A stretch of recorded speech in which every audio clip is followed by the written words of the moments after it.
Hey,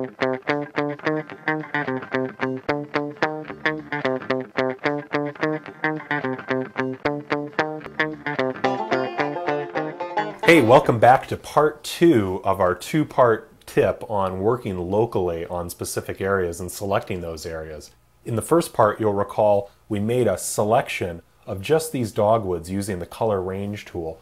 Now what we're going to do is apply that tool to solving a pretty common problem that I find with images that contain white. And basically what happens, let me turn this curve layer off, is things that are white in reality, or we perceive as white, don't necessarily record as what we would consider pure white on screen.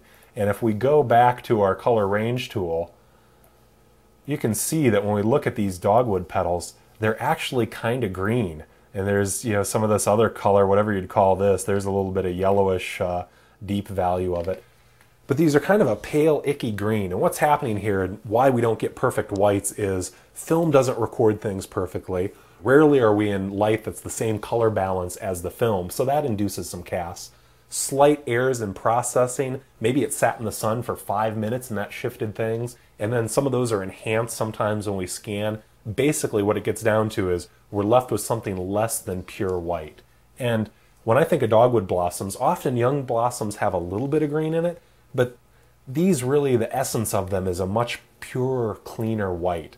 So I want to remove this cast. You'll have this in clouds very often. Almost every cloud has some kind of cast into it. Any white really has this. And when I'm printing, I'll always look at the whites and check them for purity to make them look as good as they can. And a global change won't help us here. That's going to skew everything else and make it not look good. That's why we've got to work locally just on the whites. And we've made the selection previously. Let me cancel this. So we know these whites aren't perfect. And really what's going on here, you might try to attack this first with a color balance and just change the color balance and try to make it neutral. But the problem isn't so much the color not being balanced. The problem is there's just too much darn color in there. So what I'm going to do, let's go back to the curve layer we created just as the part of our part one, just for an example. I'm not going to use that, but what I want to do is make that active, and I'm going to borrow the mask from that layer. If I take the mask and drag it on right there, I can reload the selection that we made in the last tip. Let me just zoom out a couple steps. And now I'm going to just throw that curve layer away because I don't want to come back to it. And what I'm going to do is make a new layer, hue saturation. And what we're going to explore is just sucking saturation out of this. And you can see if I just crank this all the way down, we can make sure there's no color in that dogwood, and it's pure white. But the problem is, and there's where you can see the edges of our mask didn't perfectly include those areas. That's okay because we're not going to use this setting. But if I pull it down that far and just make it grayscale and you print it, it ends up looking like a grayscale image. Now if that's what you're going for and trying to make some creative effect, that's great. But what I'm trying to do here is make a color photograph that I don't want that effect. I want it to seem natural and real, and as much as possible the essence of standing here looking at this dogwood flower. So let's back off. We don't need to remove all the color, we just need to remove some. And let's just see where too far is. And this is really a visual decision. Going by the numbers doesn't necessarily help, although we can look at them and you can see here, still a little green, but I'm pretty neutral on stuff. Just sucking out a little bit of color. And from playing with this image before, because you always have to have on these cooking shows, the one in the oven that we can pull out. I checked this out and minus 23 saturation looked pretty good. So let's go with that. And let's just turn this on and off really quick. And see down in here when I turn it on and off, you can see that little bit of color just disappear. It's just a little bit purer, a little bit cleaner now.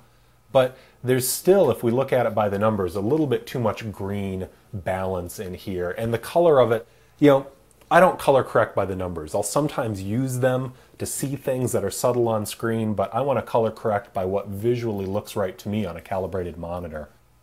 Let's go and borrow this selection again and make a color balance layer. And let's work on just these flowers and just try to bring a little bit better color to it. And since this is all pretty much a highlight, let's work on the highlight tone balance. And let's just slide things around. You can see if I add cyan really quickly, I'm just adding a few points, that starts to look strange and blow out. Red isn't really what we want in here. Adding red isn't doing anything. Let's look a little bit magenta, and hey, there's something going on. That little bit of green, add magenta and you kill the greens. Interesting how that color theory works. If we add green, there we start to go back to what we didn't want. So let's just play around here and go back and forth between a couple small units. I think -8 looks pretty good. Not that I checked this out beforehand or anything. And let's look at blue and just see, you know, when I'm color balancing, I just like to grab the sliders and see which way things want to lean. If you really just yank the wheel and give it a good twist, what happens? You know, we don't really want these to be any more blue, although blue can make whites feel really crisp and light. That's just not the essence of what a dogwood flower is. So I'm just going to add a little bit of yellow. Let me go back and forth here. I'm going to enter in 0, and then I'm going to use Command Z from the keyboard to just go back and forth.